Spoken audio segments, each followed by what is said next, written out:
ودي الكنافه بتاعتنا بعد ما عملناها ونزلته. السلام عليكم. النهارده هنعمل الكنافه بالمكسرات. المفروض بنجيب الكنافه من عند الراجل ونحطها في الديب فريزر او في الفريزر، بس بنسيبها تجمد مده يعني يوم، وبعد كده تاني يوم تيجي بيها تروحي مقطعاها على طول، هتلاقيها راحت مفرفره منك على طول. بس عشان احنا النهارده جبناها على طول من عند الراجل وحطينا في التلاجة بس ما جبتش. فهنبدا بقى نقطعها، نمسكها كاننا بنقطع خضره كده، نقطعها حتت صغيره، لان كل ما تقطعيها صغير كده وفتافيت بتبقى احلى. هنقطعها بقى كلها وبعد كده نرجع تاني. هنجيب عند الحشو، عندنا اللي هي عندنا بقى في الحشو جوز هند وزبيب، معلقتين سكر، معانا سوداني، ومعانا نص كوب سمنه، بس بنحطها على النار تسيح تبقى دافيه، علشان احنا بعد كده هنروح حاطينها على الكنافه. هنحط حبه وبعد كده نعمل كده. لا، هناخد نص كوبايه السمنه ونحطها كلها. هنحط السكر، وبعد كده بقى السكر والسمنه نمزجهم مع بعض كده. نمزجهم مع بعض كده اهو. هندهن بقى الصينيه بتاعتنا اللي احنا هنستخدمها. بصي بكميه سمنه قد ايه. هي تيتا قالت حطي كتير، ماما اللي هي ماما انا بتاعتي هنحط كتير اهو. بعد كده هنجيب نص الكنافه نفرشها يعني عايزين كده كده خلاص. طب بعد ما كده بقى حطينا نص الكنافه ماشي، هنروح بقى واخدين الصينيه ومبططينها كده اهو، علشان ايه تبقى مضغوطه متساويه كلها في جهه واحده. اشيل كده لو لقينا في فراغات زي دي كده، اروح حتى اجيب من جنبها واروح احطها كده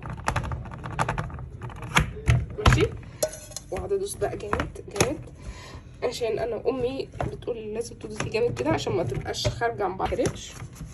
بس بتاعنا نوزعه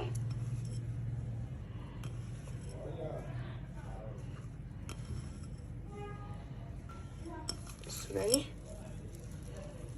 نحط السوداني. حطينا بعد ما حطينا بقى الحشو هناخد نص الكنافه التاني، النص التانية يعني، وبعد كده نوزعها تاني بردك. هنسويها بقى كلها كده ونغطي الحشو من كل الجناب، واجيب الصينيه نجيب الصينيه كده، نحطها في الفرن على درجه 180 في الرف اللي تحتاني. هتاخد لون من تحت، وبعد كده نطلعها فوق نعمل لها وشها الشوايه على الشوايه، نحطها على الشوايه. لا مش بس طلعناها بقى، وهي بنصب بقى السكر الشربات بنصب الشربات. بص انا مش لاقيه خالص اصلا في الاكل. دي بنتي يا جماعه. ما انا اصلا قاعده بعمل لها، يعني انا بعمل صوت. هنسيبها بقى تتشرب الشربات بتاعها وتهدى، وهنرجع لكم تاني.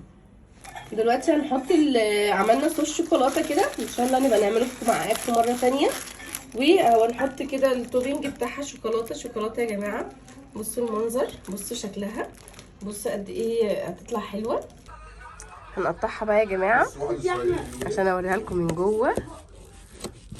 سامعين القرمشه؟ يعني حاجه كده قرمشه من بره وطريه من جوه، والشوكولاته بقى ومكسرات وحاجات ايه. عليكم ورحمة الله وبركاته. النهارده ماما خالتي عامله لنا وكانت مفاجأة، عامله لنا كنافة. شايفين عامله ازاي من جوه؟ مقرمشه وشكلها لذيذ جدا وحلو. حلوه تحفة بجد والله. لا تسلم ايدك يا خالته. تسلمي ايدك يا خالتي. حلوه.